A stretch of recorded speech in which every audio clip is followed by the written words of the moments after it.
Am I any or all of the characters? Um, that's another one that makes me chuckle a bit. Um, I guess I am in some of the characters. Like I think I like we answered that question before. Which characters do I identify with? I think I said the sister and the writer. So I think I am in them. Some of them talk like me mainly because I write how I speak for the most part, unless I'm intentionally not trying to write how I speak. But usually my default would be how I speak. So I guess in that you could say yes. But is this based on my life? No. Um, what else? Yeah, I was having a discussion with someone, sorry, segue, and she was like, she believes that everything anyone writes is somehow directly or indirectly about them, and I respectfully disagree because unless you're going to say the woman that wrote Twilight, is actually a vampire now or has been involved with a vampire, then, that blows that theory out of the water.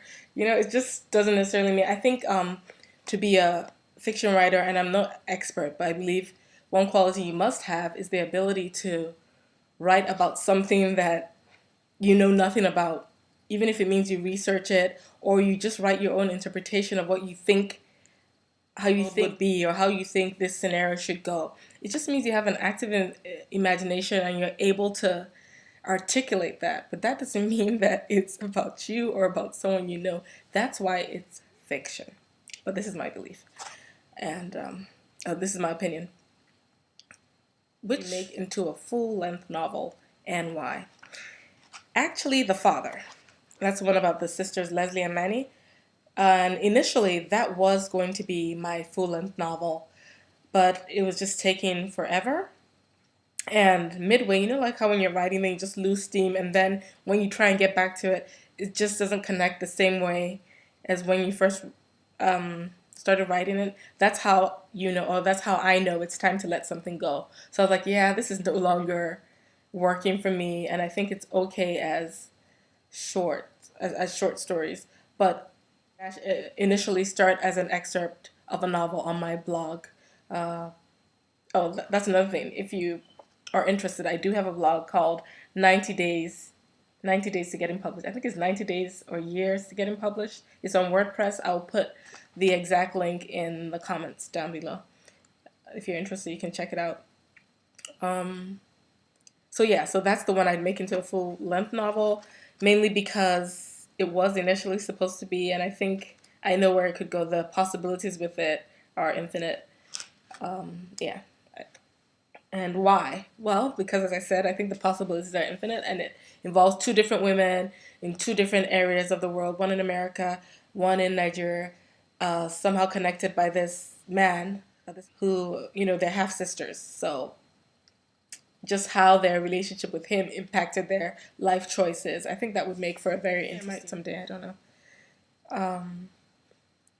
And then what else? Oh, another question I got was, why didn't you verify the spelling of Ashawo, which means prostitute, and Oyibo with a Yoruba person before you wrote the book? The person that asked the question is Yoruba, obviously, and she was questioning why I spelled Ashawo Ashawo as opposed to Asewo, and why I spelled Oyibo OyIbo as opposed to Oyinbo. And I'll tell you what I told her. She's a friend of mine. I said, I did verify one, but two, when you're using Oyibo and Ashawo are Yoruba words, yes, but they have entered into our pidgin parlance. So when you're using it as pidgin, it's different how I used it. If I was writing a Yoruba novel literature, I would, of course, spell it in the Yoruba way. So this was not an oversight or lack of research. It's just the way it is supposed to be. Did you really have to swear in the novel, swear so much? And well, correct me if I'm wrong, but I don't see any swearing in here. Be able to divorce the author, me, from my work. I'm writing my characters as my characters and not as me. My personal beliefs, how I conduct myself, not necessarily reflected in this book. I'm a Christian, but I was not writing a Christian book. agree or disagree, but this is the truth. I'm writing a work of fiction. If I'm writing, say, about an armed robber or, say, a prostitute, because it's in the title, writing about a prostitute, would you expect her language to be refined and not coarse? Okay. Well, the answer is this. I was writing as my... So yeah, so just to wrap it up, the theme for the day, the hashtag 21 Days for Change, is fear. We talked about that. So my parting word to you is, whatever it is you want to go do, go and do it. What's the worst that could happen? The worst that could happen for me is that it wouldn't get done. And that to me is worse than failing. At least you tried it. At least you did it. And who knows, you might inspire someone who has been afraid to do whatever it is to go out and do it. They'll be like, okay, if she did it, I can do it. So thank you guys. Thank you for reading, and thank you for watching and sending your questions. Bye. Hashtag the perfect girl. Bye.